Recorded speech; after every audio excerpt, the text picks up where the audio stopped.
Bismillahirrahmanirrahim. Assalamualaikum warahmatullahi wabarakatuh. Alhamdulillahirabbil alamin. Shalatu wassalamu ala asyrafil anbiya'i wal mursalin sayyidina wa maulana Muhammadin wa ala alihi wa sahbihi ajma'in.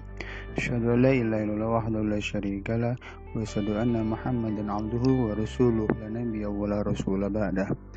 Allahumma shalli ala Muhammad wa ala ali Muhammad. Ya ayyuhalladzina amanu taqullaha haqqa tuqatih wa la tamutunna illa wa antum muslimun. Senang sekali bertemu lagi dengan Anda di channel saya. Belajar bareng Amar, belajar apa aja, kapan aja, dan di mana aja. Selalu berbagi kebaikan dan motivasi. Mudah-mudahan dengan demikian kita akan mendapatkan pahala yang besar dari Allah Subhanahu wa Ta'ala. Mari belajar kita pada kesempatan hari ini kita buka dengan membaca lafal basmalah. Bismillahirrahmanirrahim. Mudah-mudahan keberkahan selalu menyertai belajar kita pada kesempatan ini. Teman-teman sekalian, pada kesempatan kali ini saya ingin sharing, saya ingin menyampaikan sebuah tema di bab-bab selanjutnya, yaitu menggapai kehidupan sukses dengan mengamalkan Asmaul Husna.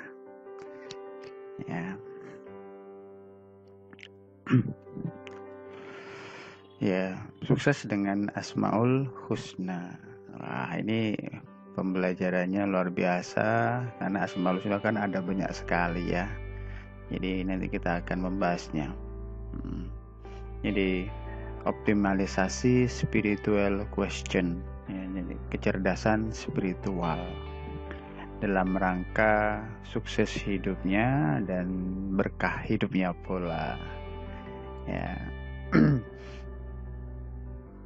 Baik teman-teman sekalian, kita akan memulainya. Harapannya dengan kita mempelajari materi ini nanti adalah setiap kita mengimani dengan iman yang sebenar-benarnya bahwa Asmaul Husna itu adalah salah satu bagian dari tauhid. Salah satu bagian dari tauhid. Ini mentauhidkan Allah dalam hal Asmaul Husna. Hanya dialah yang memiliki Asmaul Husna. Dalam Al-Quran, di sana Allah menjelaskan, walillahil asmaul husna fad'uhu biha wadharul ladina yulhiduna fi asma'i sayajzauna ma kanu. Jadi hanya milik Allah lah Asmaul Husna. Dan berdoalah kepada Allah Subhanahu wa Ta'ala dengan menyebut nama-namanya, yaitu Asmaul Husna. Dengan kita nanti mengamalkan nilai-nilai atau value yang ada di dalam Asmaul Husna, bukan sekadar menghafalnya saja, tetapi kita akan mengimplementasikan nilai-nilai Asmaul Husna dalam kehidupan sehari-hari. Mungkin kita sudah melakukannya tetapi kita tidak sadar saja. Maka dengan kita mempelajari ini nanti kita akan tahu ilmunya. Kita akan tahu ilmunya karena untuk beramal kita harus tahu ilmunya terlebih dahulu. Agar apa? Agar amal kita nanti tidak sia-sia. Jadi ilmu dan amal itu tidak boleh dipisah-pisahkan. Tidak boleh dipisah-pisahkan. Makanya dengan kita mempelajari Asmaul Husna meskipun tidak semuanya, maka nanti setidaknya kita akan mengimplementasikan dalam kehidupan sehari-hari. Sedangkan yang lainnya mungkin kita sudah melakukannya, hanya saja kita belum memahaminya. Baik teman-teman sekalian. Untuk mengawalinya, saya ingin memberikan sebuah video berikut ini.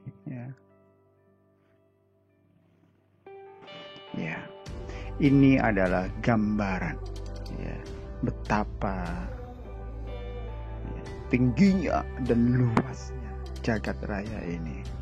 Ya, teman-teman sekalian, dan ini kita lihat itu titik bumi, teman-teman. Ya, iya, ini ibaratnya kita sedang jatuh dan terus kita jatuh. Ya, dan ini ternyata teman-teman, Allah menciptakan ada lagi yang lebih kecil di dalam mata kita. Di dalam retina ada sel darah merah. Ya, ada sel darah putih. Ya, di dalam sel itu kemudian ada kromosom. Di dalam kromosom ada DNA. Ya, ada DNA yang menyusun informasi-informasi struktur tubuh kita. Nah, kemudian di sana ada inti atom yang dikelilingi oleh neutron. Ini dia nukleus. Ini adalah inti atom, ya. Ada proton intinya, kemudian dikelilingi oleh neutron. Ya. Dari luasnya semesta raya yang Allah ciptakan, ya, yang sampai hari ini manusia belum bisa mendeteksi seberapa luas semesta, seberapa luas universe ini, ya, sampai kepada ciptaan Allah yang paling kecil, penyusun tubuh kita, yaitu sel. Nah, pertanyaannya adalah, kalau kita melihat ya klip barusan, apa yang terpikir dalam benak kita? Apa yang terpikir dalam pikiran kita? Apa yang terpikir dalam hati kita? Ya. Silakan dijawab sendiri-sendiri, teman-teman sekalian. Ya. Kita kan bicara beberapa studi kasus.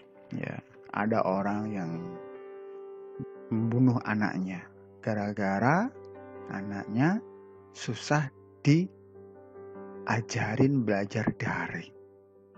Kemarahan yang membabi buta. Tapi kemudian apa? Penyesalan datang kemudian. Ya. Selanjutnya, ya, teman-teman mungkin sering melihat ada orang peminta-minta.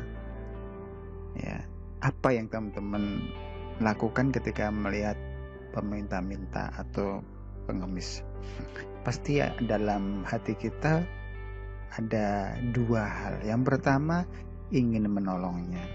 Yang kedua, nggak perlu menolong. Iya kan? Iya. Nah, bisa jadi juga begini. Ya, ketika teman-teman melihat seorang nenek-nenek atau seorang tua yang ingin menyeberang jalan, pasti ada dua hal juga. Satu, ingin turun menolongnya.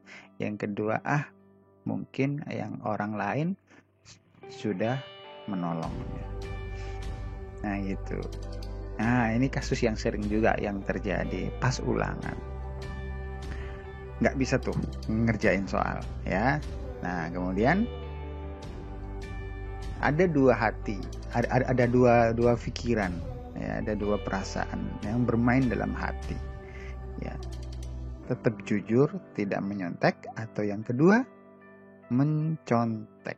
Nah, teman-teman sekalian, ya, dua hal kata, ya, dua pilihan yang ada di dalam relung hati kita, itulah yang disebut dengan fitrah.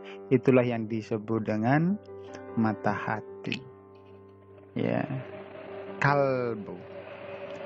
Ya, artinya kalbu itu adalah kolbun. Kolbun itu artinya yang berbolak-balik, yang mudah terbolak-balik. Ya, kadang baik, kadang buruk.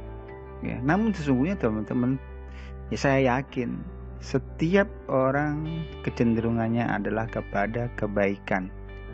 Setiap manusia punya kecenderungan kepada kebaikan. Kebaikan inilah yang disebut dengan fitrah suci. Dan fitrah ini adalah seperti diibaratkan seperti rel kereta api. Ya, rel kereta api. Jadi dia adalah ibarat rel. Kalau semesta raya itu adalah seperti orbit. Itu ketika kereta api keluar dari relnya, maka yang terjadi adalah kecelakaan. ketika bumi keluar dari orbitnya, ketika planet-planet keluar dari orbitnya, ya, maka yang terjadi adalah tabrakan, bencana besar. Jadi penyimpangan dari orbit, penyimpangan dari fitrah kebaikan itu adalah keburukan. Nah, ini ya. Baik. Nah, apa yang teman-teman lihat ini? Pesawat.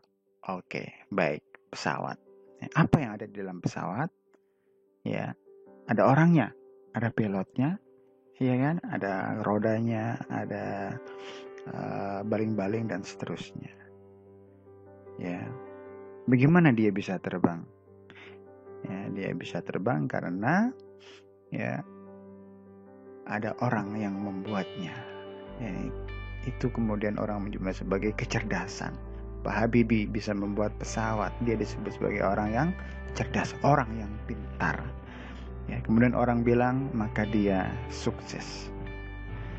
Ya, Bill Gates, ya, dia berhasil, dia salah satu orang yang terkaya di dunia, padahal dia tidak lulus kuliah.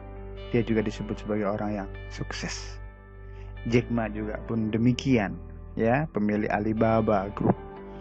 Ya, dia juga disebut sebagai orang yang sukses. Gitu. Sebenarnya sukses itu apa sih? Ya. Kalau dulu kawan-kawan, sukses itu ditentukan oleh IQ. IQ itu apa? Intelligence question. Ya, intelijensi question atau intellectual question. Ya, kecerdasan akal, kecerdasan otak. Nah, IQ ini bisa diukur kawan-kawan. Kenapa? Karena dia ada kecerdasan logika, kekuatan matematis, kemampuan otak untuk berpikir, untuk menelaah. Ya, ini namanya IQ. Ya, tahun-tahun 80-an ya, semua orang kalau punya IQ tinggi 100 ke atas itu mesti orang yang jenius katanya, orang yang hebat, pasti dia sukses. Ternyata kemudian dibantah, ya, muncul selanjutnya yaitu muncul namanya emotional question. Ya, emotional question ini apa kawan-kawan? Ya, ini adalah kecerdasan mengendalikan mengendalikan diri atau kecerdasan mengendalikan emosi yang pernah kita pelajari beberapa waktu yang lalu.